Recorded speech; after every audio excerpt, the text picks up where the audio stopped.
Hello, these are flipped notes 8-8, and we're finishing up our unit on clinical psychology with talking about biomedical treatments and then evaluating some of the psychotherapies that we've already talked about in the last section. So, biomedical treatment of disorders is the use of pharmaceutical drugs to treat psychological disorders. Our first category of drugs for psychiatric disorders are antipsychotic drugs. Usually these are dopamine receptors, or they block dopamine receptors, would primarily be used for schizophrenia, but sometimes some other disorders, including bipolar. The most well-known of the antipsychotics is Thorazine. That's the name brand. Chlorpromazine would be the generic. If you're only going to remember one antipsychotic, it would probably be Thorazine. Clozapine or Clozaril, Seroquel, Risperidone, Zyprexa, all those are antipsychotics as well. Usually get results fairly quickly within about 4 to 6 weeks. But like all of the medications, some side effects, including sluggishness, but tics and involuntary movements, which we call tardive dyskinesia, is probably the strongest side effect. Weight gain as well.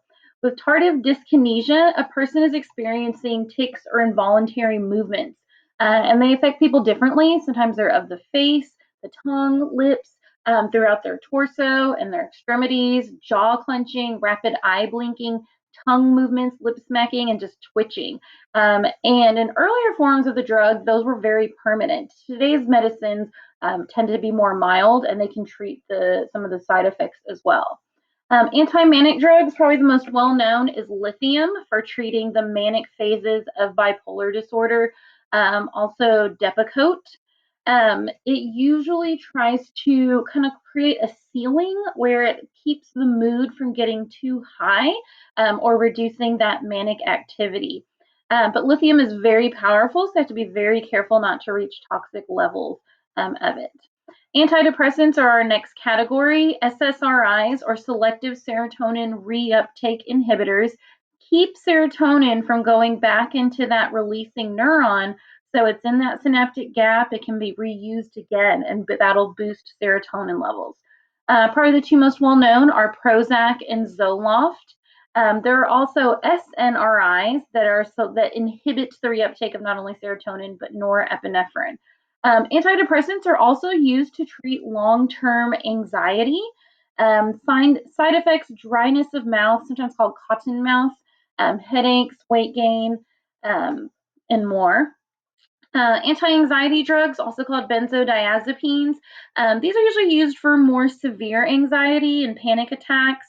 Valium, Xanax are a couple of the more well-known ones, but basically they are trying to calm or depress the central nervous system, trying to reduce the intensity of stimuli that signal punishment and frustration.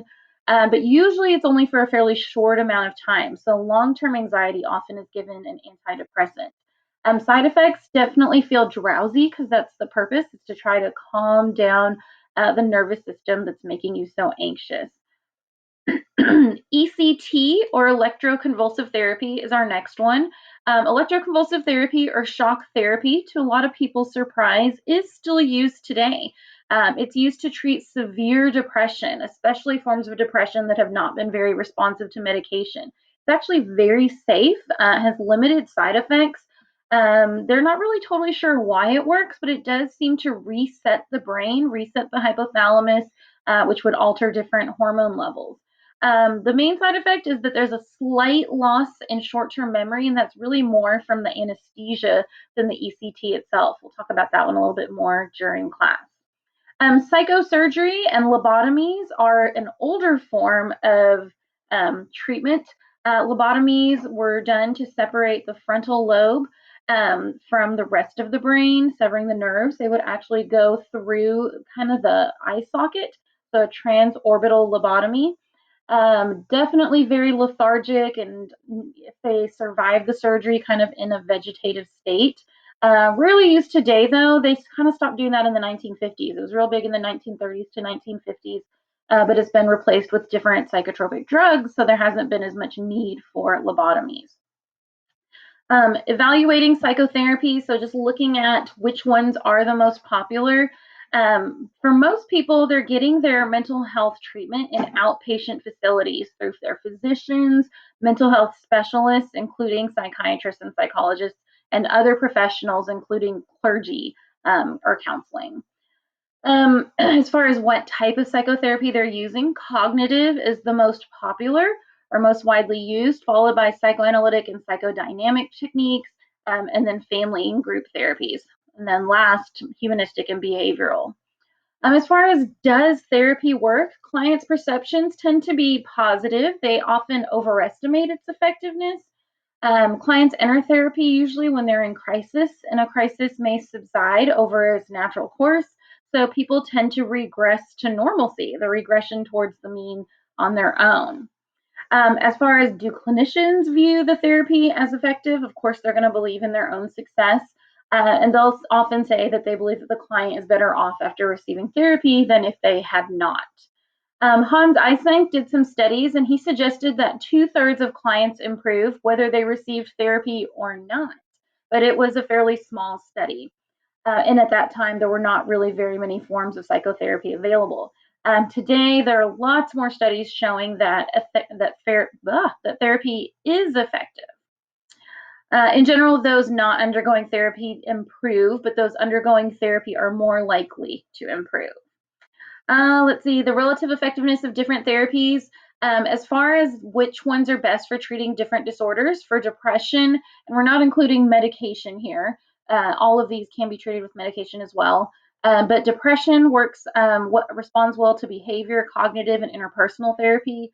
Anxiety, cognitive, exposure therapy, stress inoculation. Bulimia, eating disorders, cognitive, behavioral. So really trying to change those false beliefs and then behavior patterns.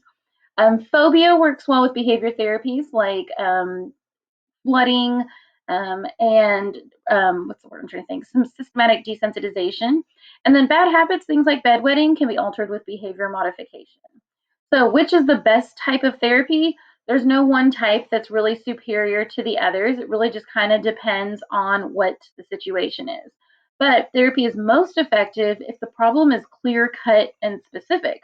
So psychotherapists today are trying to find and tailor specific treatments to fit specific problems.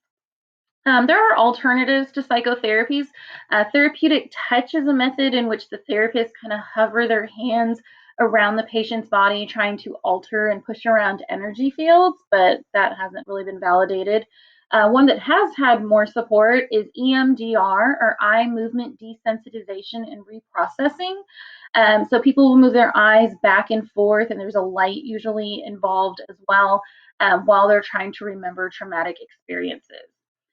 In light exposure therapy, this is done with some types of depression, specifically seasonal affective disorder, which usually occurs in areas that don't get much sunlight during the winter. And with this, people are exposed to extra light, and it's supposed to help alter their circadian rhythms. As far as different training for different therapists, clinical psychologists are mostly PhDs. They're experts in research and assessment, and they usually go through a supervised internship. Clinical and psychiatric social workers might only get a master's in social work, but still do postgraduate work. And some of them do work in psychotherapy and treating people with everyday personal and family problems. And then we know that psychiatrists are medical doctors, that they go all the way through medical school, and then they specialize in psychological disorders. But not all psychiatrists have had super extensive training in psychotherapy. But as MDs, they can all prescribe medications. So finally, disorders innate by their nature are biopsychosocial. So there's definitely biological considerations to look at.